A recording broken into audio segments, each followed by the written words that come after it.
Вице-премиере, годинава што измина беше впечатлива во однос на нашите евроатлантски интеграции.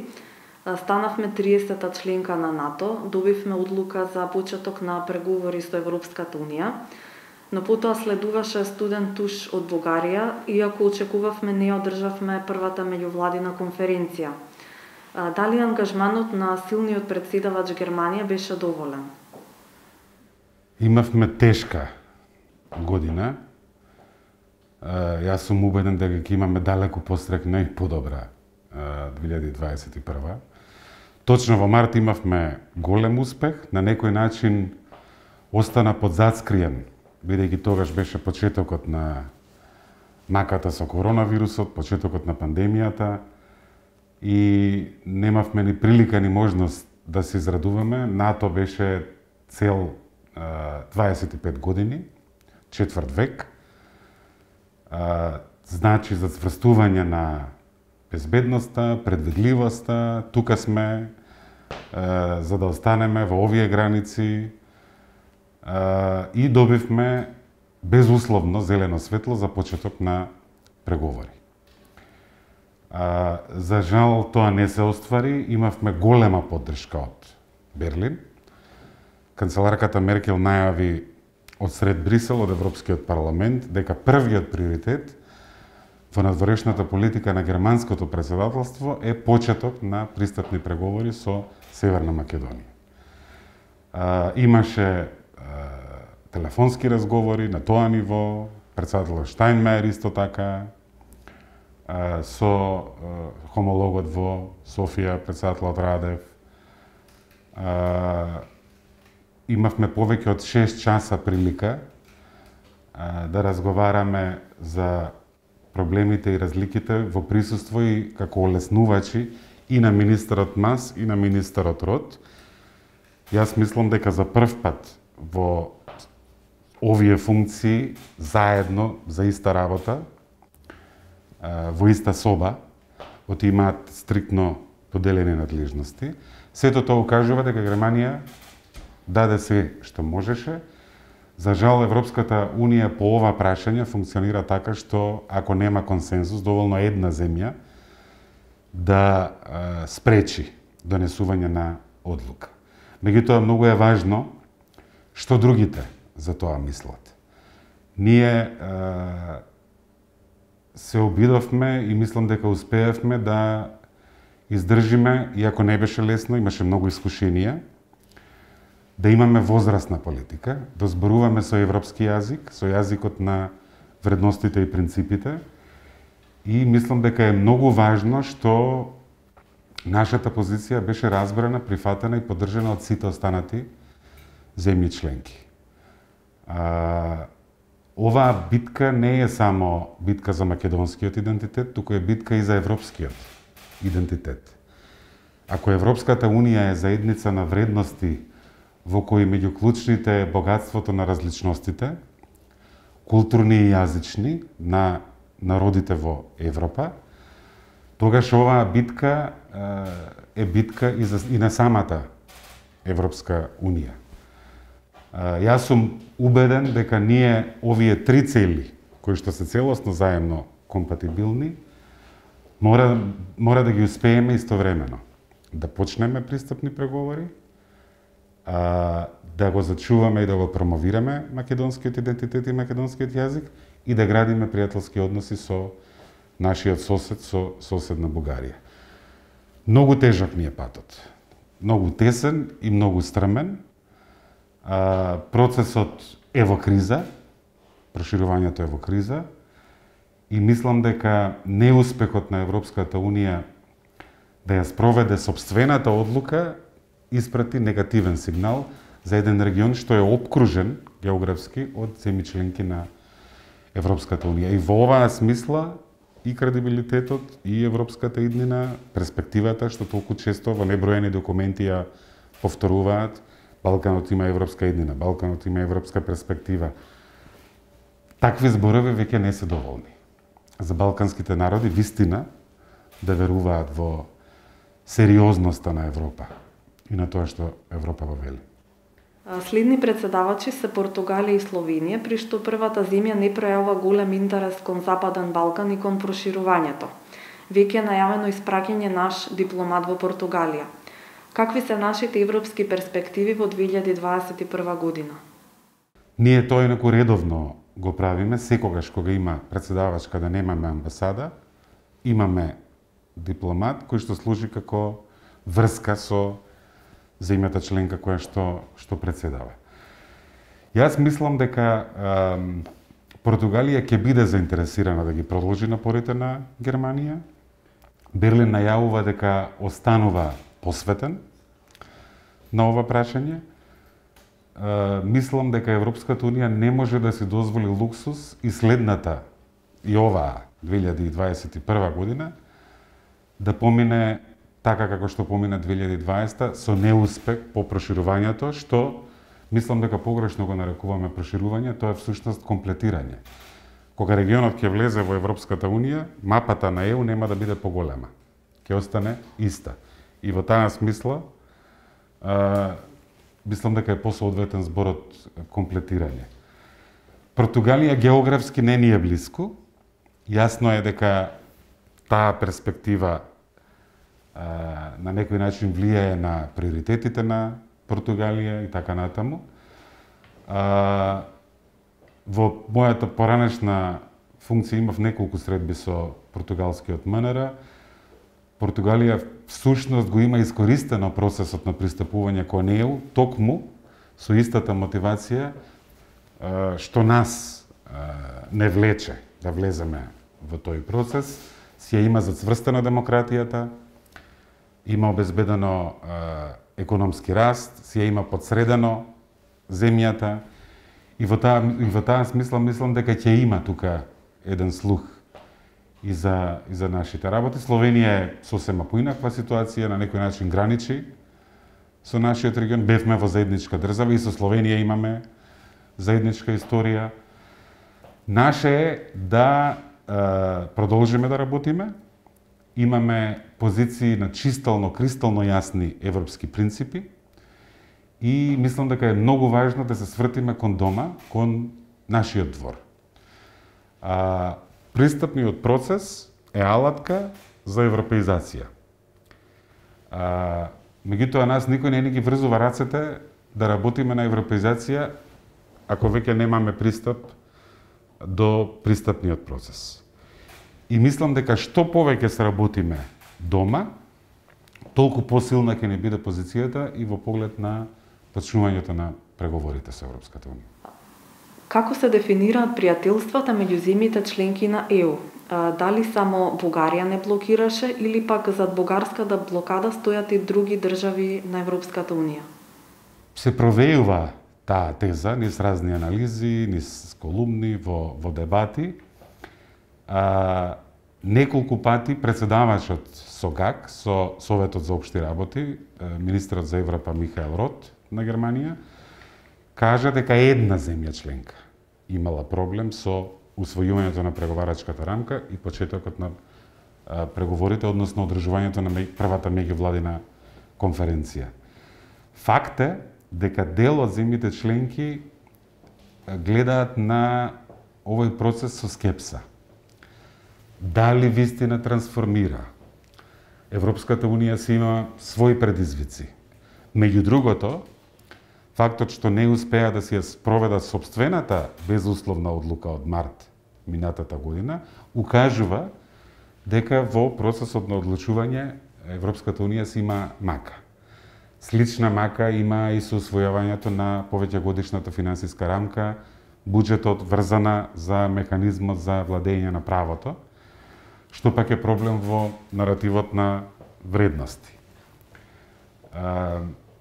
Така што мислам дека сепак се работи за стереотип. За нашиот случај, од тоа што ни е кажано по дипломатски канали директно нам, од тоа што се зборува на масата во Брисел или преку видеоврски, само Бугарија не даде согласност да се усвои преговарачката рамка и да почнат преговорите со Европската унија. Може би некои земји имаат поголем интерес, може би некои земји имаат помал интерес, меѓутоа за нас имаше 26 земји членки кои што сакаа да почнат преговорите. Некои повеќе, некои помалку, немаше ниту една која што го поддржа ветото на Бугарија. Нашите црвени линии со Бугарија се јазикот и идентитетот, но Софија не отставува нејзиното видување за нашите корени, како и тоа дека заедничка историја, значи бугарска историја пред 44 година.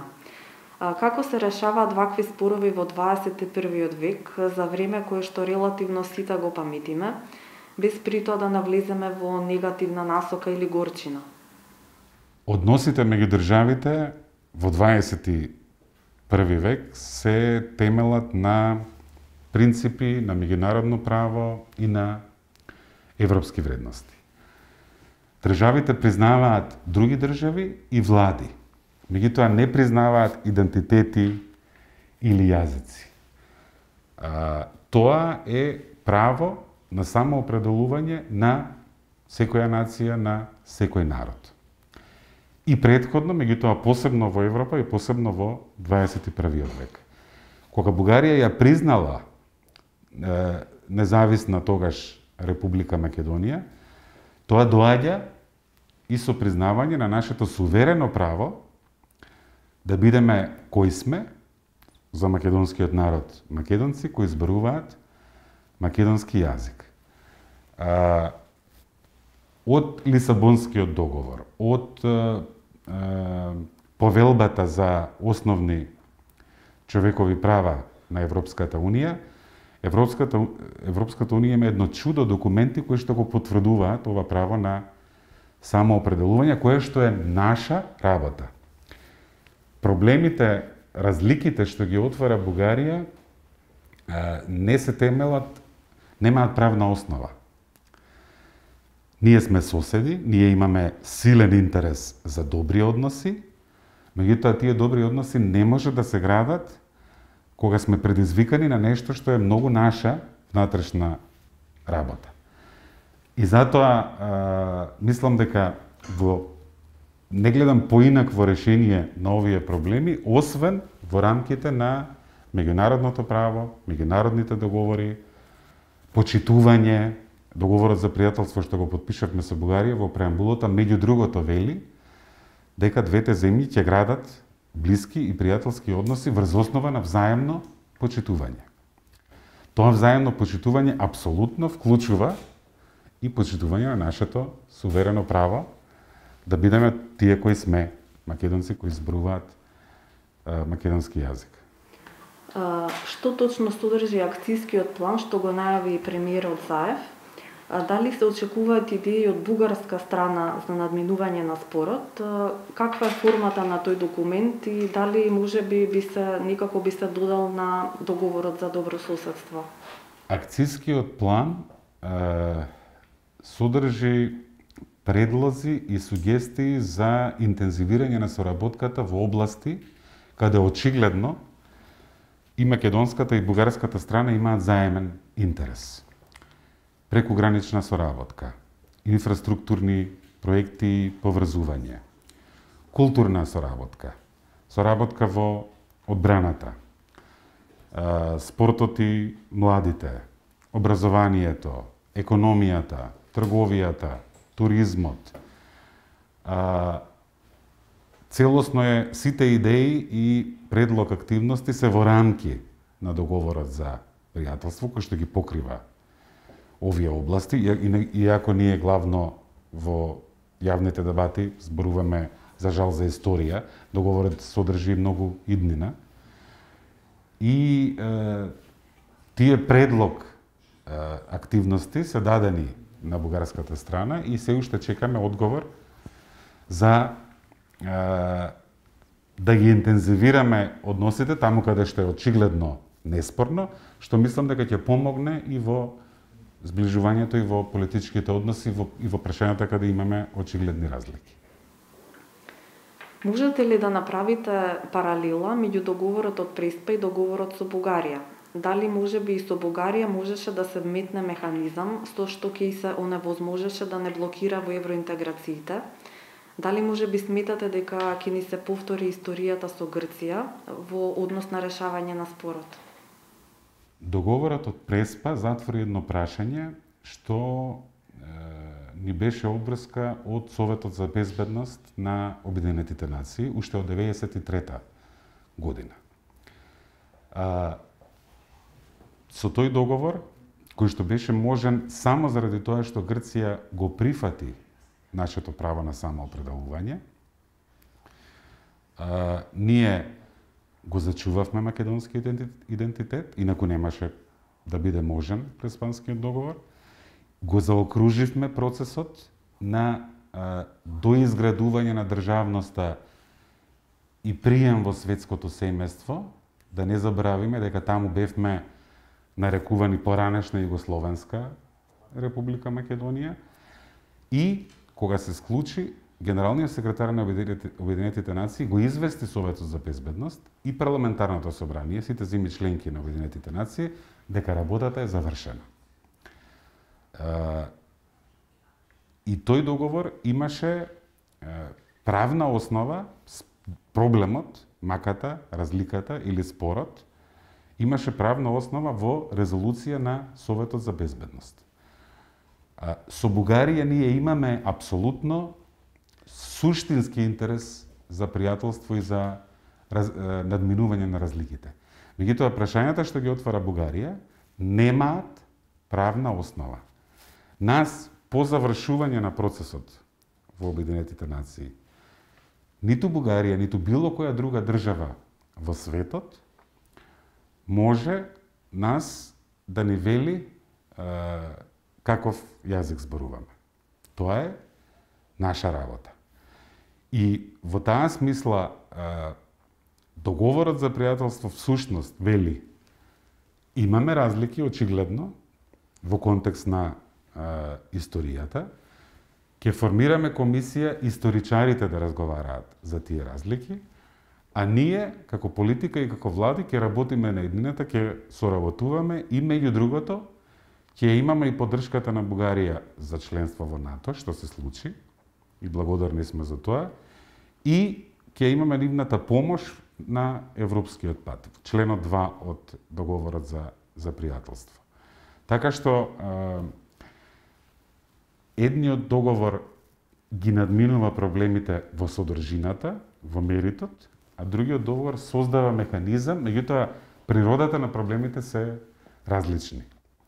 И оние кои што велат и кои што мислат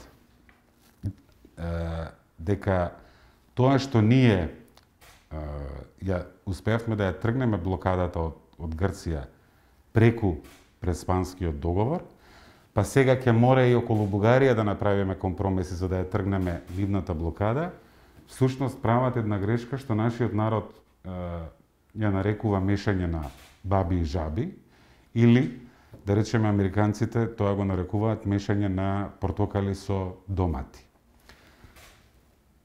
Преспа беше возможна затоа што македонскиот идентитет не беше чепнат. Во дел од прашањата што ги отвора Софија, се навлегува во нешто во кое што Софија нема право. Македонскиот идентитет. Ние од Берлинскиот конгрес имаме различно државно-правна траекторија, патека од Бугарија. Чувството за тоа кои сме, самобитноста и така натаму, тоа се наши прашања. Ако ист поглед кон сите историски прашања беше услов за европските интеграции, Европската Унија немаше да постои. Има многу личности и настани на кои што се гледа различно во една земја членка од друга земја членка. И да се биде европски значи да се научи да се живее со овие разлики и покрај разликите да се градат добри односи и да се создава пријателство и така натаму и така натаму. Тоа во историјата го нарекуваат мултиперспективност, да речеме. Јас мислам дека за нас како македонци е здраво со целосно отворени очи да погледнеме назад во сопствената историја. Меѓутоа, тоа не може да биде на штета на сегашноста, на нашето право на самоопределување и не може да се случи под уцена. И ние, и бугарите, и многу други балкански народи имаат изрека со сила убавина не бидува. Дали очекувате напредок во разговорите со Бугарија по завршувањето на изборите кај нив што се предвидени во март? Ако не се лажам, мандатот на бугарскиот парламент завршува на 26 март и од 26 март во рок од 60 дена ќе бидат одржани редовните парламентарни избори, така што ќе видиме дали ќе биде, се разбира, тоа е нивна натрешна работа, значи пролетта. Очекуваме таму да има избори. Факт е дека политички чувствителни прашања потешко се решаваат во време на предизборија и кампања. Дел од бугарските политички сили можеби сакаат ова прашање да го користат во кампањата. И не мислам дека ќе си помогнеме ако влеземе во таа приказна. Јас мислам дека е време малку да одмориме од овој проблем и практично од Бугарија. Мислам дека е време енергијата, времето, кое што не ни е бесконечно, тоа ни е ограничено, да го инвестираме во средување на сопствениот двор. Тоа не значи дека треба да ги прекинеме разговорите со Бугарија, немаме од што да бегаме, кажав, на јасни позиции сме кристално чисти. Меѓутоа мислам дека фокусот треба да биде дома. И штом завршат изборите, да видиме, да бидеме подготвени, да влеземе во тој процес, да ги убедиме дека тоа што Бугарија го направи кога таа беше председавач со Европската Унија, го врати проширувањето на листата на приоритети на Европската Унија, не соодветствува со ова што сега ни го прави. Моето следно прашање беше што споменавте да се фокусираме дома. Најавена е акција 21 со фокус на реформите. Дали тоа може би е замена за преговорите, за да не заостанеме, да продолжиме? И колку за нас е реална европеизација дома без членство во Европската Унија? Ние овие денови работиме на еден подетален реформски план за Европа да се донесеме дома, за европеизација во СЕП, кој што ќе биде на некој начин зајакнување на акцијата 21 во делот на европеизацијата. И јас мислам дека ќе го промовираме тоа во јавноста, веројатно уште во овој месец, во месец јануари. Во октомври Европската комисија излезе со извештај според кој, а инаку извештаите за земјите се компарабилни. Можете да споредите која земја каде е, и по вкупна подготвеност, и по напредок во споредба со претходниот извештај. Нашата Македонија во политичките критериуми е за нијанса подобра од земји кои што се веќе во пристапниот процес низа години. Едната 8, повеќе од 8 години, другата повеќе од 6 години. Тоа значи дека во наша моќ е тоа колку ние ќе напредуваме. Не мислам дека во овој процес ќе бидеме сами. Има многу добра волја со оглед на неправедноста која што министерот Роти ја нарече ужасна грешка, да речеме, во јавното излагање по неуспешниот совет за општи работи.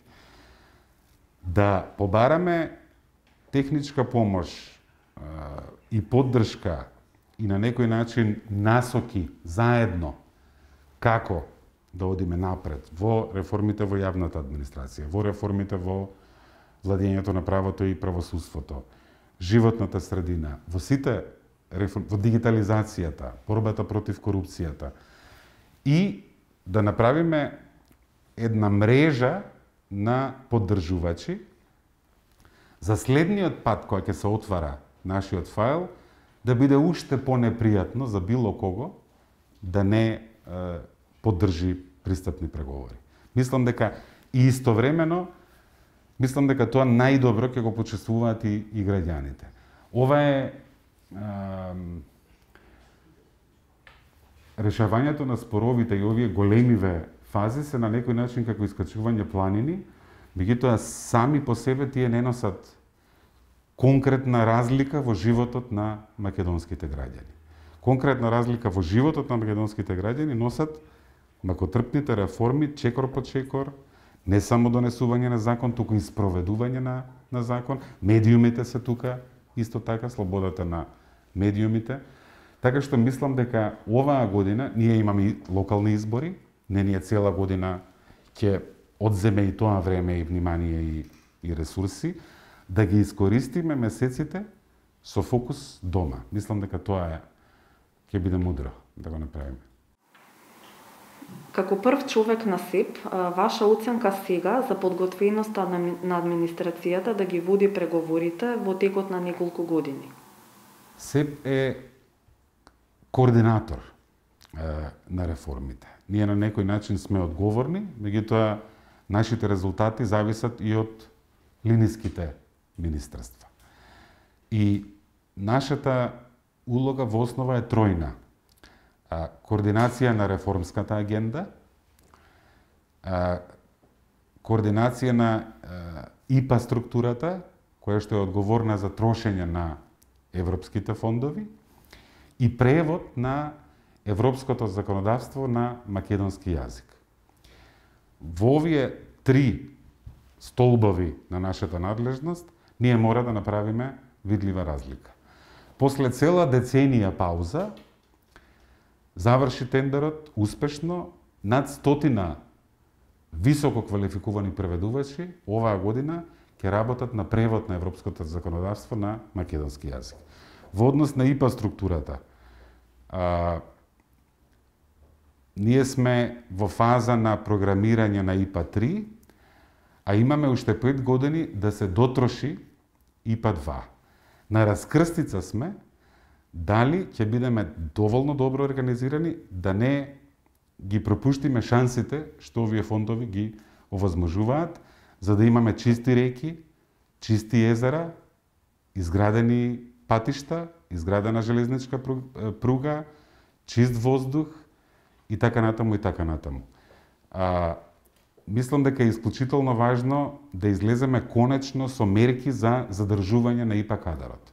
Тоа се луѓе кои што од чии што одлуки, знаење и работа зависат милиони евра, а кои што ако излезат од администрација и ако се способни, може да заработуваат 5 и повеќе пати повеќе од нивната плата во администрацијата. Тие луѓе треба да се вреднуваат и треба да се мотивираат и поттикнат за да останат па и поинтензивно да си ја работат својата работа. Направивме една работна група и најдоцна до крајот на март оваа година ќе излеземе пред владата со конкретни мерки врз основа на компаративни искуства. Многу е важно да ја подигнеме ИПА структурата да го добие заслуженото место, за да ги искористиме можностите што ни ги даваат европските фондови. И исто така клучен столбот на координација со реформската агенда, мислам дека во оваа година ќе ни треба поголем фокус. Добри беа плановите, и 369, и другиот план. Ние имаме јасни насоки од извештајот од октомври на Европската комисија, имаме една листа на задачи која што произлегува од самите министерства, да ги споиме тие две работи. Меѓутоа, мислам дека во оваа година ќе ни треба фокус, кои се областите и кои се точно чекорите што треба да ги направиме, за после неколку месеци да кажеме подобри сме од што бевме. И мислам дека тоа ќе биде целта на овој план со кој што ќе излеземе овој месец. Со интерпелација се соочивте и во претходниот мандат, се соочувате и сега.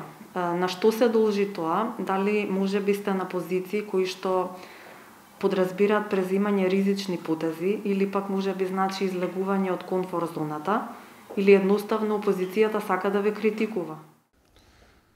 Ова, ако не се лажам, веќе ми е трета интерпелација, прва, и тоа многу брзо после 100 дена во овој мандат. За мене, за жал, и не ми е баш пријатно што ова ќе го кажам, интерпелацијата ми е комплимент.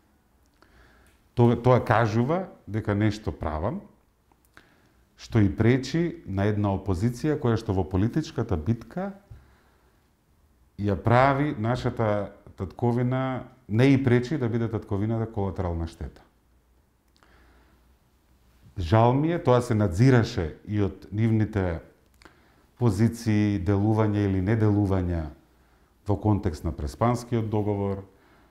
Меѓутоа, сега посебно, мислам дека е видливо, во контекст на ова со Бугарија, дека опозицијата некогаш се држи на антимакедонски позиции.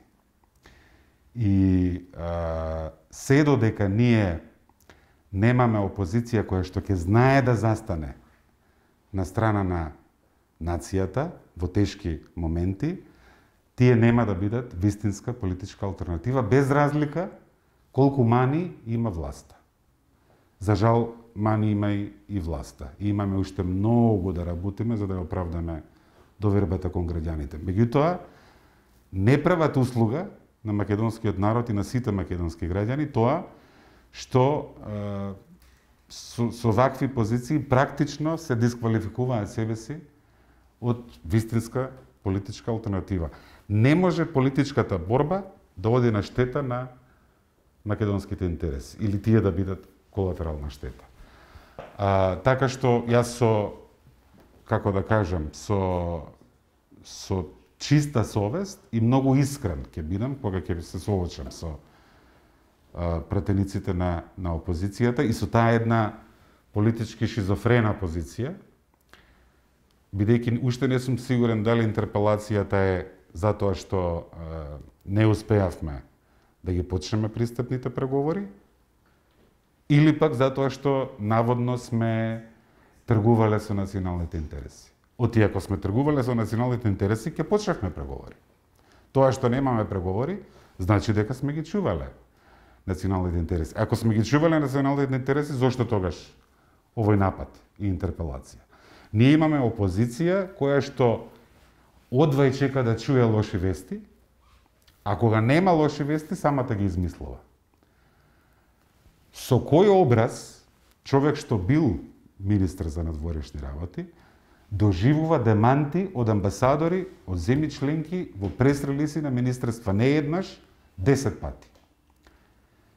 Последното беше Холандија и Данска, кога рече не била само Бугарија. Или пак другиот подпредседател на